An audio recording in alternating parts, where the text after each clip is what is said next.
Hello guys, শুভ সন্ধ্যা সবাইকে। সবাই কেমন আছো? আশা করি সবাই ভালো আছো। তো আজকে আমি নিয়ে চলে এসেছি একটা শীতের রেসিপি, দুধ পুলি চুষি পিঠে। তো দেখো, প্রথমে মা গরম জলে একটু নুন ফেলে দিয়ে চালের গুঁড়ি দিয়ে ভালো করে সিদ্ধ করে সেটা থেকে কাই তুলে নিল। সেই কায়ের থেকে একটু লেচি কেটে নিয়ে কত সুন্দর করে চুষিগুলো পাকিয়ে নিল। আমি কিন্তু এগুলো পারি না, জানো তো, মা একদম এগুলো করতে এক্সপার্ট।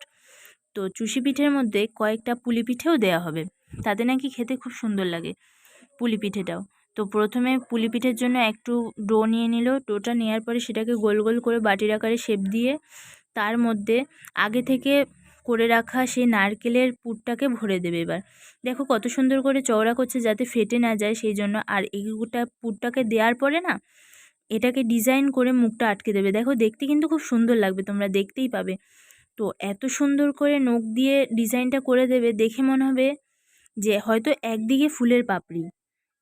তো তোমরা দেখতেই পাচ্ছ এখানে নখ দিয়ে কত সুন্দর করে করে দিচ্ছে ডিজাইনটা। এদিকে দেখো, তোমাদের সাথে কথা বলতে বলতে আমাদের পুলি পিঠেও তৈরি হয়ে গেছে।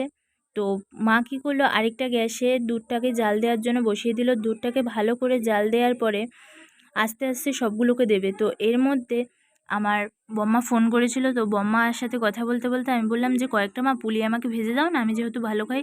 তো দুধটা যখন ভালো করে ফুটে উঠলো, দুধ গ্যাসের আগুনটা একটু কমিয়ে দিয়ে এবার পাটালি গুড়টাকে আস্তে আস্তে অল্প অল্প করে দিয়ে দিতে হবে, যাতে দুধটা না কেটে যায়। যদি গুড় ভালো না হয় তাহলে কিন্তু অনেক সময় হয় যে দুধ কেটে যাওয়ার সম্ভাবনা থাকে।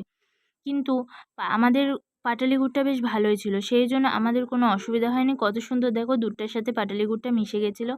তো যখন এরকম নাড়াতে নাড়াতে আস্তে আস্তে দুধটা আবার ফুটতে থাকবে, তখনই করে রাখা চুষি পিঠেগুলো আস্তে আস্তে দিয়ে দিতে হবে। সবগুলোকে কিন্তু একসাথে দেওয়া যাবে না, অল্প অল্প করে দিতে হবে। যেহেতু আমাদের কড়াইটা ছোট হয়ে গেছিলো সেই জন্য আমরা বড় হাঁড়িতে আবার বসিয়ে নিয়েছিলাম। তো দেখো দেখতেই পাচ্ছ বারবার করে নাড়ানো হচ্ছে আর বারবার করে দেয়া হচ্ছে, যাতে সবগুলো একসাথে গায়ে গায়ে লেগে না যায়। জানো তো, এটা করে আমাকে যে কত ভাগ করতে হয়েছে তোমরা দেখতেই পাবে।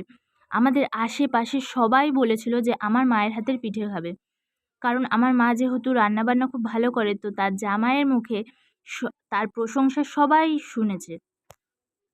আমাদের আশেপাশে সবাই শুনেছে যে তার জামাই তার প্রশংসা করছিল। তো দেখো এখানে পিঠেগুলোকেও দিয়ে দেওয়া হয়েছে।